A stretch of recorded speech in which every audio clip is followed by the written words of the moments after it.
وبركاته. الحمد لله رب العالمين والصلاة والسلام على نبينا محمد وعلى آله وصحبه أجمعين. أما بعد. الحمد لله. আমরা আজকে উসুলুস সালাসা মুহাম্মদ বিন আব্দুল ওয়াহাব রাহিমাহুল্লাহ এর এই গ্রন্থ থেকে ৫ম নম্বর দার্স আমরা শুরু করছি। আমরা বিগত 4টি দার্স আমরা এই কিতাব থেকে দিয়েছি। প্রত্যেকটি দার্সই খুবই গুরুত্বপূর্ণ আমাদের জীবনের জন্য, আলহামদুলিল্লাহ। আমরা মূলত যে মাসআলাটি নিয়ে আমরা বর্তমান আলোচনা করছি সেটা হচ্ছে যে 4টি বিষয়ে জ্ঞান অর্জন করা সবার উপর ওয়াজিব, ওয়াজিবুন আইনি, প্রত্যেকের উপর ওয়াজিব। ছোট বড়, নারী পুরুষ, ধনী দারিদ্র যা আছে সবার উপর এটা অবধারিত, শিখতে হবে। 4টি মাসআলা। একটা কি? জ্ঞান অর্জন করা। কি করা? চেষ্টা করেছি, আশা করি আপনারা আমল করতেছেন। কি বলেন? ওয়াসসাবরু আলাল আদা ফিহি। আপনি যে দাওয়াত দিবেন, দাওয়াতি কাজ করতে গেলে অনেক বাধা বিপত্তি, অনেক কষ্টের সম্মুখীন আপনাকে হতে হবে। সেক্ষেত্রে কি করতে হবে? আপনাকে সবর, ধৈর্য ধারণ করতে হবে। যদি ধৈর্য না থাকে, আপনি কিন্তু হয়তো নিজে অর্জন করেছেন, নিজে আমল করেছেন, দাওয়াত দিতে পারবেন না, অন্যকে শিখাতে পারবেন না। এজন্য অবশ্যই আমাকে আপনাকে দাওয়াতি কাজে ধৈর্য ধারণ করতে হবে, সবুর করতে হবে, এই বিষয়টি মনে রাখতে হবে। আর সবুর যে করতে হবে এই বিষয়টি জানাটি ওয়াজিব। বিষয়টি বুঝতে পারলেন? এই বিষয়ে জ্ঞানার্জন করা ওয়াজিব। সুবহানাল্লাহ। মুহাম্মদ বিন আব্দুল ওয়াহাব রাহিমাহুল্লাহ কি সুন্দর করে বুঝিয়েছেন ছাত্রকে। ইলাম রাহিমাকাল্লাহ, তুমি ওখানে বসো, তুমি খুব ভালো ছেলে, এখানে বসো তুমি। তো ইলাম রাহিমাকাল্লাহ, যে তোমার উপর আল্লাহ দয়া করুক, তুমি জেনে রাখো, জ্ঞানার্জন করো। কি বিষয়ে? যে 4টি বিষয় তোমাকে জানতে হবে, জ্ঞানার্জন করতে হবে তোমাকে, এটা তোমার উপর ওয়াজিব। কি কি? তুমি ইলম অর্জন করবে আল্লাহ সম্পর্কে, আল্লাহ রাসূল সম্পর্কে, আল্লাহর দ্বীন সম্পর্কে, এটা জানবে। এরপরে তোমাকে মানতে হবে, এই বিষয়টি তোমাকে জ্ঞানার্জন করতে হবে। 3 নম্বর, মানার পরে তোমাকে দাওয়াত দিতে হবে, এই বিষয়ে তোমাকে জ্ঞানার্জন করতে হবে, এটা ওয়াজিব। 4 নম্বর, আরেকটা বিষয় তোমাকে জ্ঞানার্জন করতে হবে, সেটা হচ্ছে যে দাওয়াত দিতে গিয়ে কষ্ট আসবে, তাতে সবর করতে হবে, এটাও তোমাকে জানতে হবে, জানাটা ওয়াজিব। সুবহানাল্লাহ। এখন এই বিষয়গুলো জানবার পরে প্রতিটি মুসলমান দায়ী হবে না? বলুন তো আপনারা। প্রতিটি মুসলমান সে দাওয়াতি কাজ করবে, তার মেজাজটা এইভাবে তৈরি হবে যে আমাকে দাওয়াত দিতে হবে। সে যখন এই বিষয়ে জানবে তখন সে আমল করবে, দাওয়াত দিবে, সবর করবে, একটি সুন্দর মানুষে পরিণত হবে, আলহামদুলিল্লাহ। তাহলে আজকে আমরা যে বিষয় নিয়ে কথা বলতে চাই, যে দাওয়াত দেওয়ার ক্ষেত্রে আপনাকে অবশ্যই সবর, ধৈর্য ধারণ করতে হবে। ধৈর্য ছাড়া আপনি কখনো দাওয়াত দিতে পারবেন না। আচ্ছা, কেন?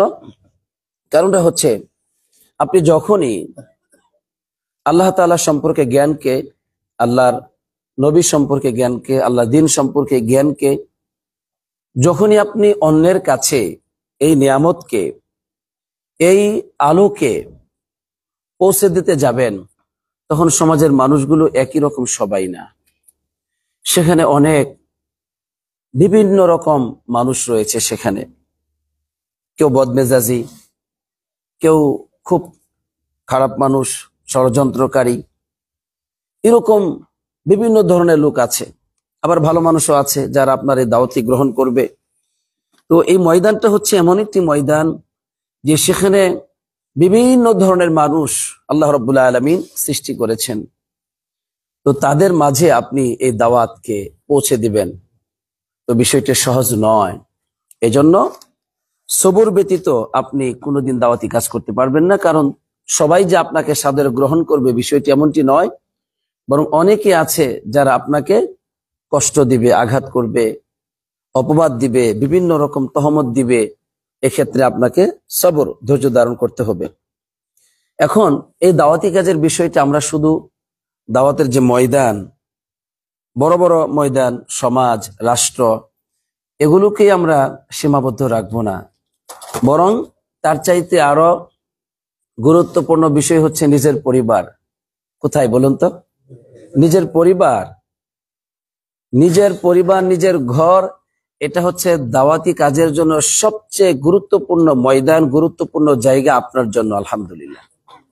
কারণ আপনি গোটা সমাজ সম্পর্কে, গোটা দেশ সম্পর্কে জিজ্ঞাসিত নাও হতে পারেন কিয়ামতের দিন আখেরাতে, কিন্তু আপনার পরিবার সম্পর্কে, আপনার ঘর সম্পর্কে আপনি কিন্তু জিজ্ঞাসিত হবেন যে তুমি এই ঘরের জন্য কি করেছ, তোমার স্ত্রী, সন্তান, পরিবার, তাদের জন্য তুমি কি করেছ। এই প্রশ্নটি আমাকে আপনাকে করা হবে। এই কারণে যখনই আমরা দাওয়াতি কাজের চিন্তা ভাবনা করি, আমাদের মেজাজটা চলে যায় কোন দিকে?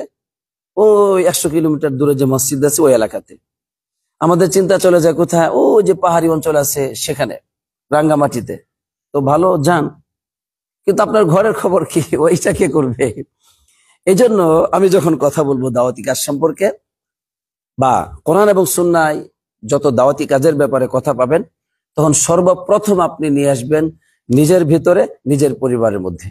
নিজেকেও দাওয়াত দেওয়া লাগে, বুঝতে পারছেন? নিজেকেও শিখাতে হয় অনেক কিছু, সবর করাইতে হয়, বুঝাইতে হয় যে এই যে ওইদিকে যাওয়া যাবে না, আল্লাহ অসন্তুষ্ট হবেন, ধৈর্য ধারণ কর, আল্লাহ খুশি হবে, এভাবে নিজেকেও বুঝাতে হয়। আচ্ছা, অতএব এই দাওয়াতি কাজের ক্ষেত্রে সবচেয়ে গুরুত্বপূর্ণ ময়দান কোনটি বলুন তো? নিজের ঘর, নিজের পরিবার, নিজের স্ত্রী, নিজের সন্তান। অধিকাংশ মানুষ আজকে এই বিষয়টি অবহেলা করার কারণে, ভুলে থাকার কারণে, শয়তানের ওয়াসওয়াসায় লিপ্ত হওয়ার কারণে মানুষ নিজের পরিবার পরিজনদেরকে দাওয়াত না দিয়ে তারা দূর দূরান্তে, দেশ বিদেশে দাওয়াত দিয়ে বেড়াচ্ছে। সত্যিকার অর্থে এতে করে জাতির কোনো কল্যাণ বা জাতিকে যেই জায়গায় আমরা দেখতে চাই সর্বদাই, সেখানে কিন্তু তারা কোনোভাবেই উঠতেছে না, তারা সেখানে উত্তীর্ণ হচ্ছে না, বরং তাদের দিন দিন অধপতন, অবনতি হচ্ছে, নাউযুবিল্লাহ। এর কারণটা কি? কারণটা হচ্ছে দাওয়াতি কাজের যে মূল জায়গাটি সেটা আমরা ভুলে গেছি। সেটা হলো নিজের পরিবার, নিজের ঘর। আলহামদুলিল্লাহ, আমরা প্রত্যেকে যদি আমাদের ঘরের দায়িত্বটি যথাযথভাবে পালন করি, আপনি যদি আপনার স্ত্রী সন্তানের দায়িত্বটি পালন করেন, যেই ব্যাপারে আপনি জিজ্ঞাসিত হবেন, এতটুকু পালন করলে আলহামদুলিল্লাহ আমাদের গোটা সমাজটাই সুন্দর হবে, আলহামদুলিল্লাহ।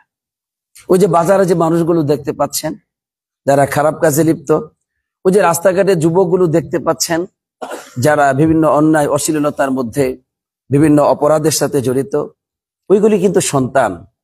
ওইগুলির প্রত্যেকেরই মা বাপ আছে, একটি করে ঘর আছে, বাড়ি আছে, ওদের মা বাপ আছে। মা বাপ ছাড়া এই বাজারের মানুষগুলো আসে নাই, মা বাপ ছাড়া এই সমাজের এই যুবকগুলো আসে নাই, যুবক যুবতীরা।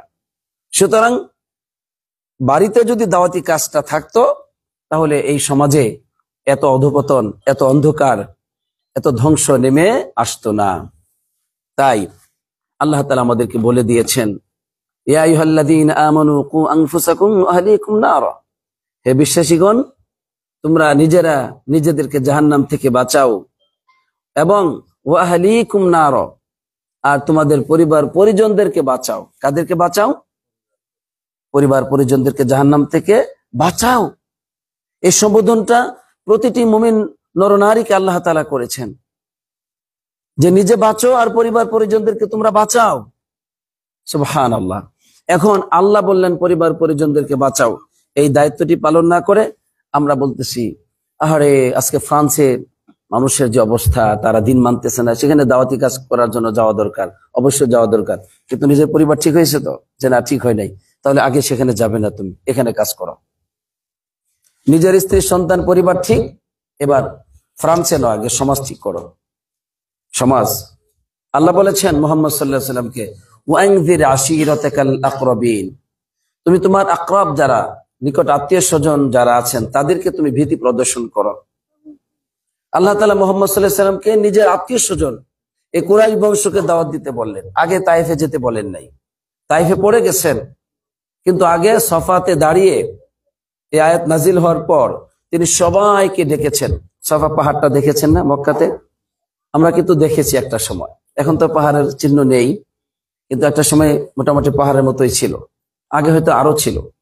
তাহলে সেই সফা পাহাড়ে দাঁড়ালে এই যে আল্লাহর ঘরের আশেপাশে সব এলাকাটা নিচে দেখা যেত। তো সফাতে দাঁড়িয়ে নবী করিম সাল্লাল্লাহু আলাইহি ওয়াসাল্লাম এই আয়াত নাজিল হওয়ার পরে ডাকতেছেন, যেহেতু নিজেদের আত্মীয় স্বজন আপনজনদেরকে ভয় প্রদর্শন করতে বলা হয়েছে।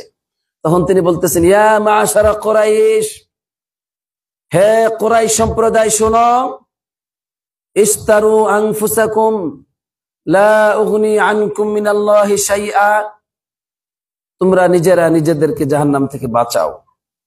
ইস্তারু আনফুসাকুম, এর উদ্দেশ্য হচ্ছে তোমরা কালেমা পড়ো, ইসলাম গ্রহণ করো, নিজেরা ইসলাম গ্রহণ করে তোমরা তোমাদেরকে জাহান্নাম থেকে বাঁচাও। কারণ লা উগনি আনকুম মিনাল্লাহি শাইআ, আমি কিন্তু আল্লাহর ফয়সালা থেকে তোমাদেরকে বাঁচাতে পারবো না, আমি তোমাদেরকে আল্লাহর আযাব থেকে বাঁচাতে পারবো না। তোমরা নিজেরাই জাহান্নাম থেকে বাঁচার চেষ্টা করো, কালেমা পড়ে ইসলাম গ্রহণ করো। তিনি এভাবে দাওয়াত দিয়েছেন। এরপরে বললেন, ইয়া আব্বাস ইবনে আব্দুল মুত্তালিব, নিজের চাচাকে ডেকে বলছেন যে হে আব্বাস রাদিয়াল্লাহু তাআলা আনহু, আব্দুল মুত্তালিবের ছেলে আব্বাস, আমি তোমাকে আল্লাহর আযাব থেকে বাঁচাতে পারবো না। ফুফুকে ডেকে বলতেছেন, ইসলাম গ্রহণ করো, আমি তোমাকে আল্লাহর আযাব থেকে বাঁচাতে পারবো না।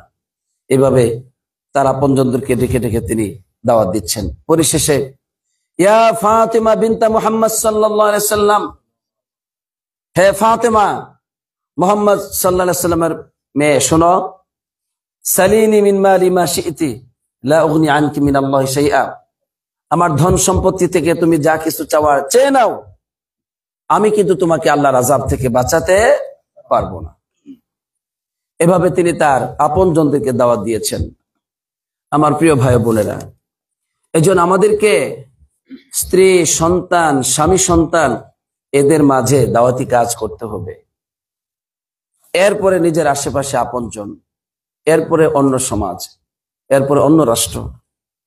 এগুলোর চিন্তা না করে আজকে আমরা দূরের চিন্তা করি, এই কারণে আমাদের সমাজগুলো নষ্ট হয়ে গেছে, ক্ষতিগ্রস্ত হয়ে যাচ্ছে আস্তে আস্তে। সামাজিক অবস্থা আজকে যেটা শোনা যায়, আমি তো আর সবসময় বাংলাদেশে থাকি না, শুধু শুনি বিভিন্ন লোকদের কাছে, বলে যে এখন যুবকরা মোবাইলের খুব আসক্তি হয়ে গেছে, সব ছেলেদের হাতে মোবাইল, এবং এতটা আসক্তি মোবাইলে যে মা বাপ তাদেরকে মারতেছে, পিটাইতেছে, এত আঘাত করতেছে, কোনোভাবেই মোবাইল থেকে বিচ্ছিন্ন করতে পারতেছে না সন্তানদেরকে। মা বাপ সন্তান হারিয়ে ফেলতেছে, সন্তানকে পাচ্ছে না, সন্তান হারিয়ে যাচ্ছে, কোথায় চলে গেছে খবর নেই। মোবাইল কিনে দেয় না মা বাপ এই জন্য, এবং টাকা গয়না গাটি চুরি করে বিক্রি করে তারা মোবাইল কিনতেছে। মা বাপ হার মানতেছে যে কিছু কি আর করবো, এত মারলাম, এত পিটাইলাম, এত কষ্ট দিলাম, তারপরে সন্তানটাকে বাঁচাতে পারতেছি না। পরে শেষে বলে ঠিক আছে মোবাইল কিনে দিলাম, তবে বাইরে যাস না, ঘরেই থাক। কিন্তু ঘরে কি আর সে থাকবে? 2 দিন 3 দিন না হয়ে থাকলো, আপনি যখন বাজারে যাবেন তখন সে বাইরে চলে যাবে, মা তো আটকাতে পারবে না। তো এইভাবে সমাজ আজকে ধ্বংস হয়ে যাচ্ছে। যদি সম্মিলিত প্রচেষ্টা থাকতো, সবাই যদি সবার সন্তানদেরকে এইভাবে আটকে রাখতো, বুঝাতো, মা বাপ যদি তাদেরকে সময় দিত, আজকে এই সন্তানদের, এই সমাজের এই দুরবস্থা হতো না।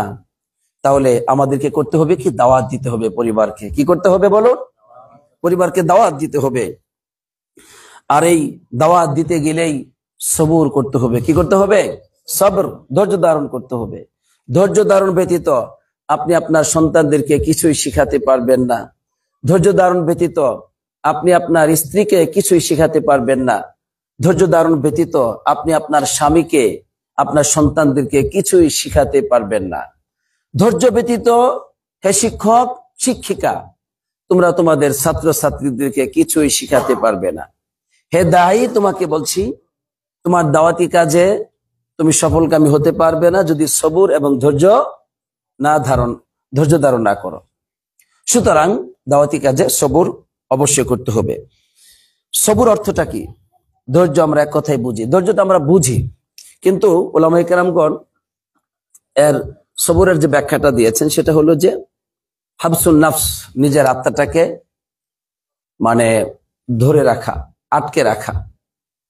কিভাবে নিজের আত্মাটিকে, নিজের মনকে আপনি ধরে রাখবেন? অস্থিরতা থেকে স্থির রাখবেন। তাড়াহুড়া প্রবণ, অস্থির হয়ে যাচ্ছে, হাই হুতাশ করছে, এমনটি না, বরং তাকে আটকে রাখা, নিজের মনটাকে। লিসান আনিত তাশাক্কি, যে আপনি সেখানে অভিযোগ করা থেকে, হ্যাঁ আল্লাহ আমার কিছুই নাই, কি হলো, একদম মানে আপনি জিহ্বা দিয়ে বিভিন্ন রকম ব্যর্থতার কথা বলতেছেন।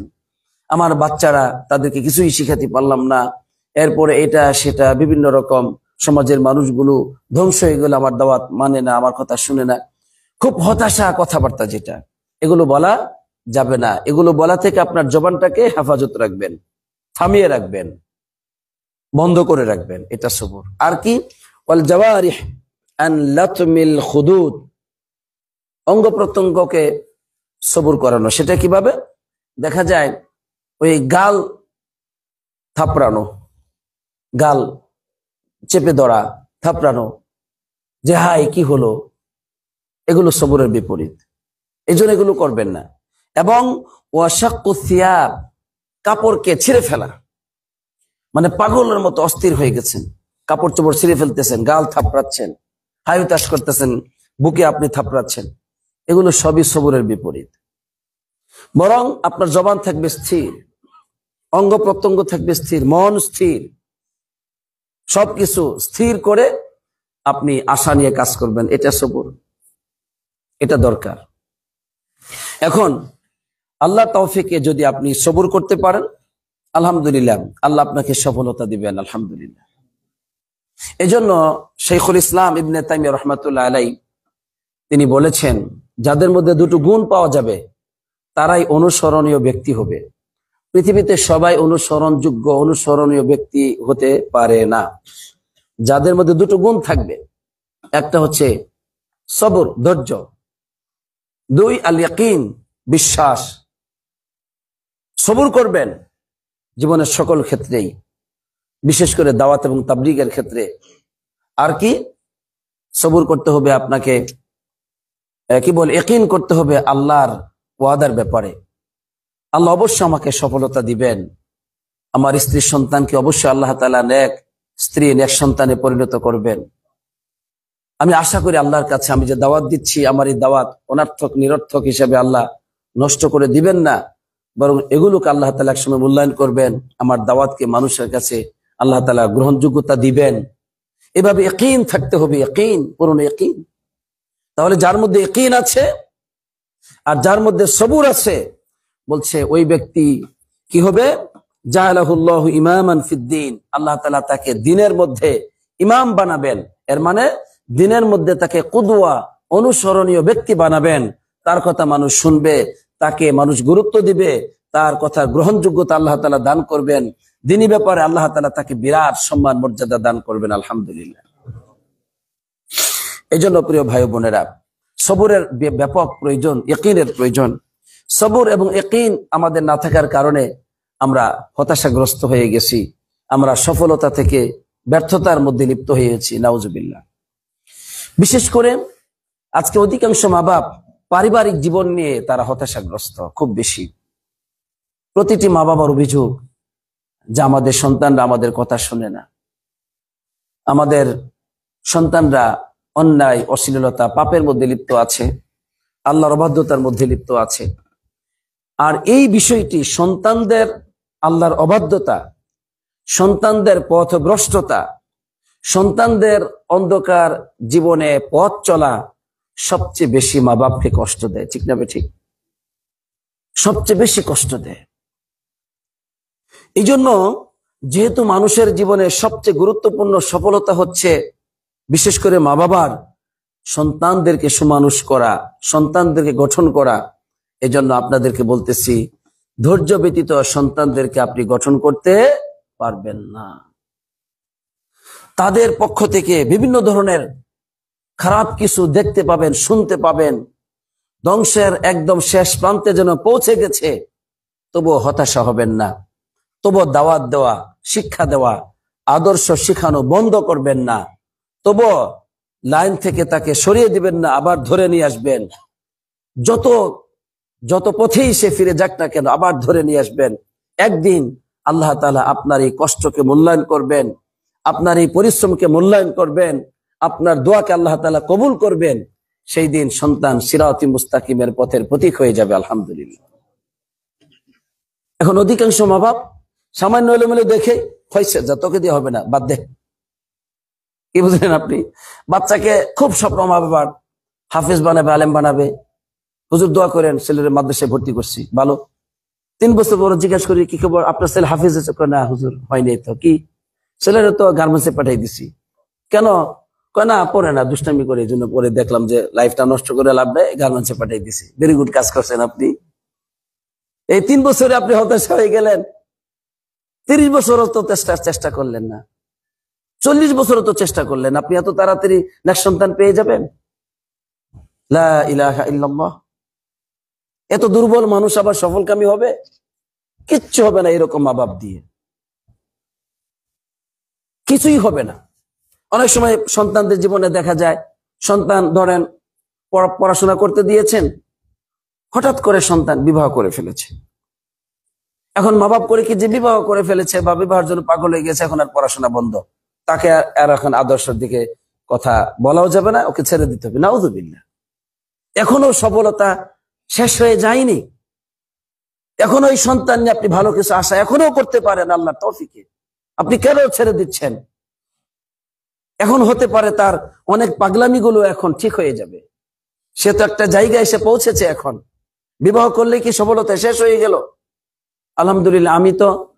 আমি নিজে বিবাহ করার পর, আমি মদিনা ইউনিভার্সিটিতে চান্স হয়েছে বিবাহ করার পর 4 বছর পরে। কয় বছর পরে? আমি বিবাহ করার পর নাজিরা মাদ্রাসায় পড়েছি। বিবাহ করার পর আমি পাঁচসুখী মাদ্রাসায় পড়াশোনা করেছি, আলহামদুলিল্লাহ। বিবাহ করেছি, কিন্তু স্বপ্ন আমার নষ্ট হয়নি।